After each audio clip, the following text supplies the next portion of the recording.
Teachers rot in a tough racket. I've worked many jobs in my life, but nothing matches the level of raw difficulty and stress as teaching. Likewise, no other job has ever been as rewarding either. After a long day of teaching, voice hoarse from speaking loudly enough for 20 kids to hear me for 7.5 hours and probably ignore me, I sit down at my house to unwind, and I have 3 primary ways of relaxing after work: reading, writing, or video games. These are my 3 primary hobbies, with hiking and weightlifting rounding out the top 10, and nothing else works as well to bring me peace after becoming socially burnt out over the course of the day. Video games have been a part of my life ever since I was 3 years old, and they may have even had a place before that for all I know. My father was a gamer ever since gaming became common enough for him to organically come across an arcade as a child. Everyone I know does use or has in the past used games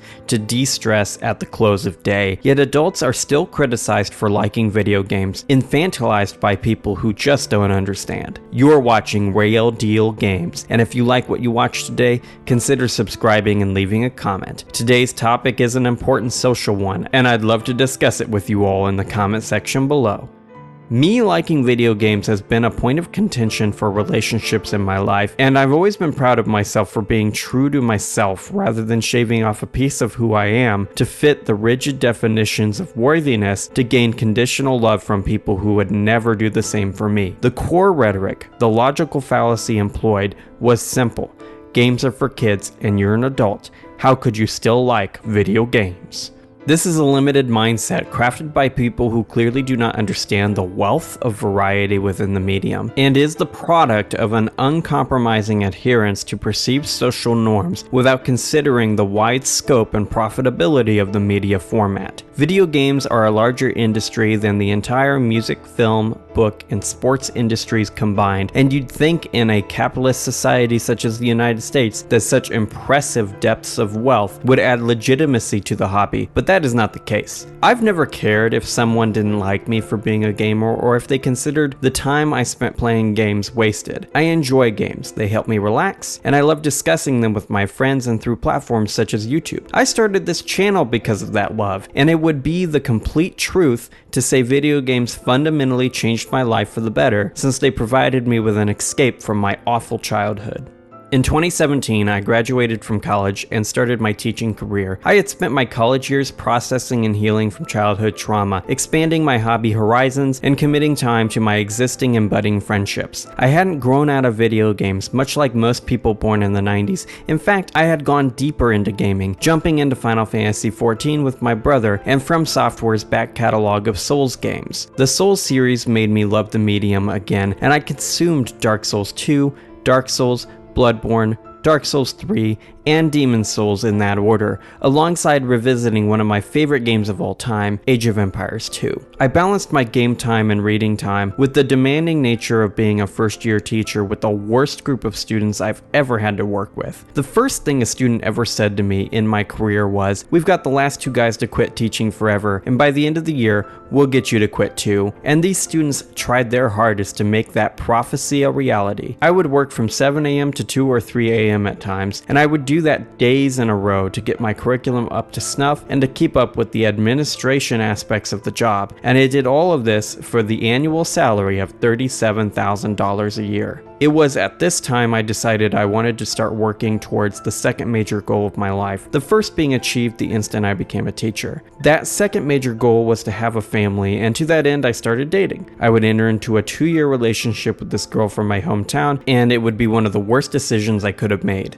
I would spend those 2 years being gaslit and criticized for my hobbies, all of which are incredibly nerdy, from video games and reading to board games and film. On top of these emotional abuses, I would be financially taken advantage of, and by the end of the 2-year relationship, I would be unable to do any saving whatsoever while my partner had thousands saved back. one of the most consistent fights we would have would be over the way I chose to relax and spend my days off: video games. I played games just for fun back then, not really taking the time to really critically think about the game design or anything like that, although by the end of that relationship I would have begun to take the steps towards becoming more of a game critic than a casual fan. My hobby was treated as a waste of time by this person, and paradoxically enough, the stress caused by these emotional assaults caused me to dig deeper into my hobby. I'd always used video games as a way of de-stressing, escaping from an awful home life, and for processing my way through my various eras of suffering. It was a stressor that needn't ever exist because nothing I was doing was bad. I had the most stressful job of my life, and I was de-stressing, and for de-stressing I was subjected to social abuses. Adults are not wasting time by playing video games, especially when they're working hard enough to make a living and they just need a way of relaxing. The double standard of being criticized for liking video games is that no one is ever criticized for binging multiple Netflix shows annually, reading hundreds of books in a year,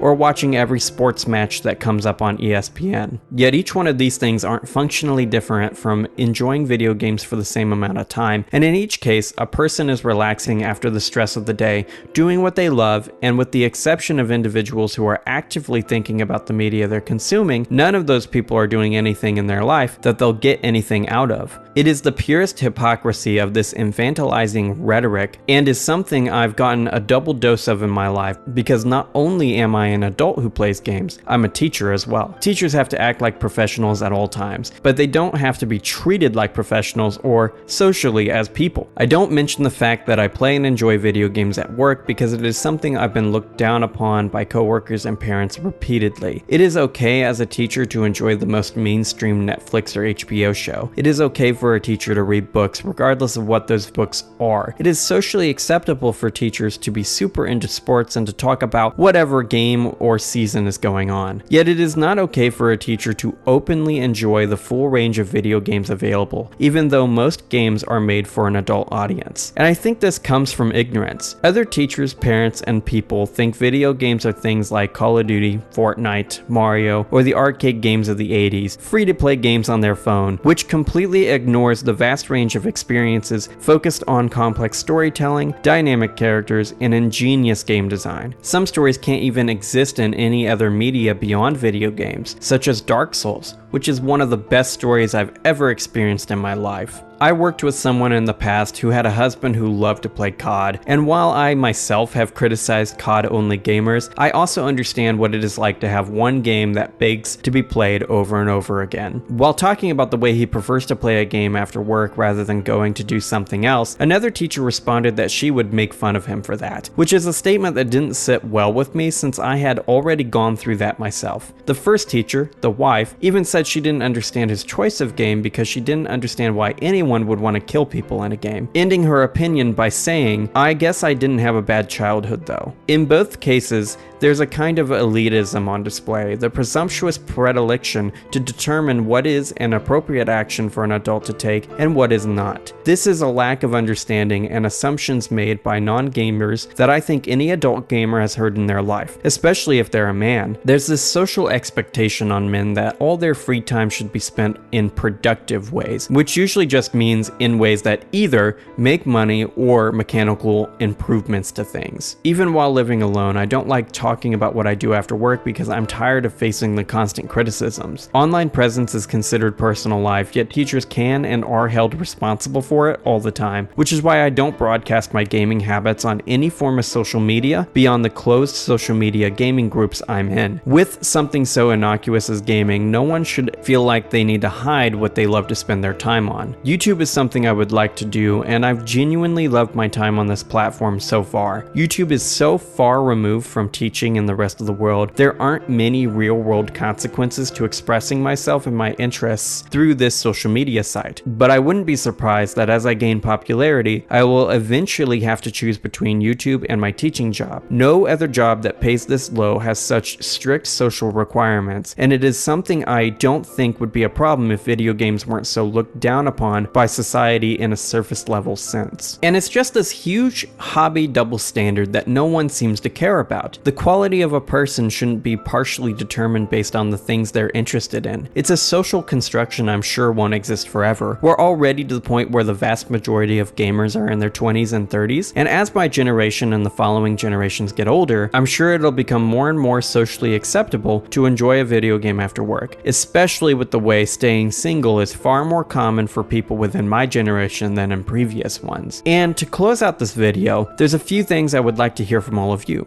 Have you noticed this social double standard? If you'd like, I'd love to hear your thoughts and stories below, and if you like this video, consider smashing that like button and subscribing for more Rail Deal social commentary in the future. I've got loads of gaming content on this channel so far, so maybe you'd like to view one of the videos on screen. Whatever you choose to do, have an awesome day, gamers. Don't allow anyone to make you feel bad for enjoying the hobby you love, regardless of who that person is.